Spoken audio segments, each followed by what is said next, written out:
سکھوں کے ابتدائی دور 1765 سے لے کر 1799 میں پنجاب افراتفری کا شکار رہا۔ اس دور میں پٹھان حملہ آوروں نے بھی پنجاب میں خوب لوٹ مار مچائی، چنانچہ پنجاب کے کئی شہر اور قصبے زوال کا شکار ہو گئے۔ 1799 میں رنجیت سنگھ کے برسر اقتدار میں آنے کے بعد پنجاب میں قدرے سکون ہو گیا، تو پھر یہاں تمدنی سرگرمیوں کا آغاز ہوا۔ مزید تفصیلات جاننے سے قبل نئے آنے والے دوستوں سے گزارش ہے کہ ہمارے چینل کو سبسکرائب کر لیں اور ساتھ دیے گئے گھنٹی کے بٹن کو بھی دبا دیں۔ البتہ کئی شہر رنجیت سنگھ کے ہاتھوں تباہ و برباد بھی ہوئے، جن میں ملتان، منکیرا، ساہیوال، سرگودا، پنڈی بھٹیاں شامل ہیں۔ وقت گزرنے کے ساتھ کئی نئی تعمیرات بھی ہوئیں۔ حسن ابدال، لاہور اور ننکانہ صاحب بھی کئی سکھی عمارات اس دور کے فن تعمیر کا منظر پیش کرتی ہیں۔ اس دور میں گجرانوالہ کو شہرت حاصل ہونا شروع ہوئی، جس کا مغل دور میں نام و نشان تک نہ تھا۔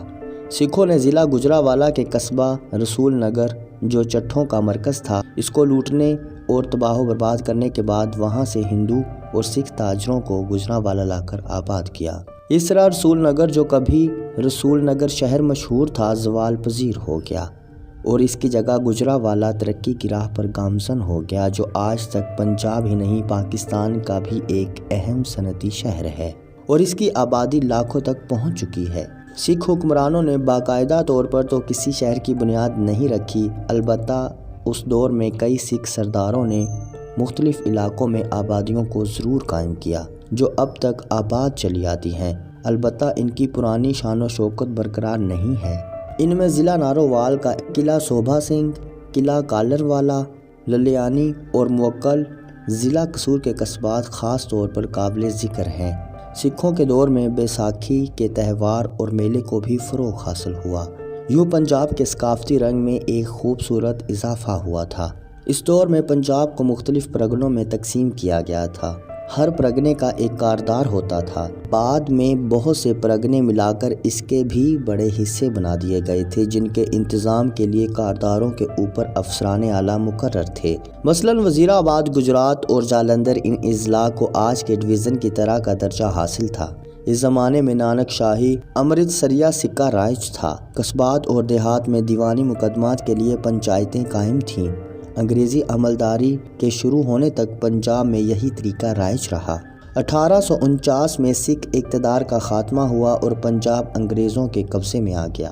انگریزوں نے پنجاب کو مختلف اضلاع اور تحصیلوں میں تقسیم کر کے نیا انتظامی ڈھانچہ استوار کیا، پھر اپنی معاشی ضروریات اور دیگر سامراجی مقاصد کی تکمیل کے لیے کئی مفید اصلاحات جاری کیں۔ جدید شاہراہوں کی تعمیر و مرمت، ریلوے نظام اور سب سے بڑھ کر جدید نہری نظام کی بنیاد رکھی۔ پنجاب کی اکثر سڑکیں انگریزی قبضے کے وقت کچے راستوں کی صورت تھیں۔ 1854 میں محکمہ تعمیرات عامہ پنجاب قائم ہوا تو راستوں کی طرف بھی توجہ دی گئی۔ شروع میں انگریزوں نے سڑکوں کی طرف توجہ صرف فوجی مقاصد کے لیے مبذول کی تھی۔ 1870 اور 1881 سے لے کر 1884 تک ہندوستان کے وائسرائے لارڈ میو اور لارڈ پن کے زمانے میں لوکل گورنمنٹ کی ترقی کے لیے کئی مفید قانون منظور ہوئے، جن کی بدولت صوبے میں ڈسٹرکٹ بورڈز اور میونسپل کمیٹیوں کا قیام عمل میں لایا گیا۔ ان اداروں کا یہ فرض تھا کہ اپنے اپنے علاقوں میں سڑکوں اور تجارتی شاہراہوں کو ترقی دیں۔ جنگ عظیم اول کے خاتمے پر بورڈ آف کمیونیکیشن یعنی صوبے کی ذرائع آمد و رفت کی کمیٹی قائم ہوئی۔ اس کمیٹی نے 1923 میں اثر نو سڑکوں کی درجہ بندی کی اور ان کو 3 اقسام میں تقسیم کیا۔ چنانچہ اس دور میں پورے پنجاب میں پختہ سڑکیں بنائی گئیں۔ برصغیر میں ریلوے کی تعمیر کا آغاز 1853 میں لارڈ ڈلہوزی کے عہد میں ہوا۔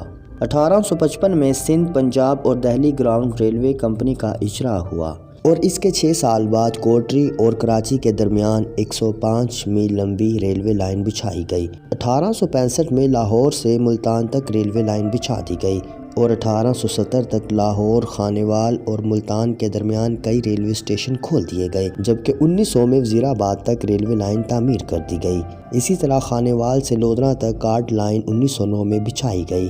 پہلے ریلوے کا نظام 5 علیحدہ نظاموں کے ماتحت تھا۔ 1884 میں ان سب کو ملا کر نارتھ ویسٹرن ریلوے کے نظام کے ماتحت کر دیا گیا۔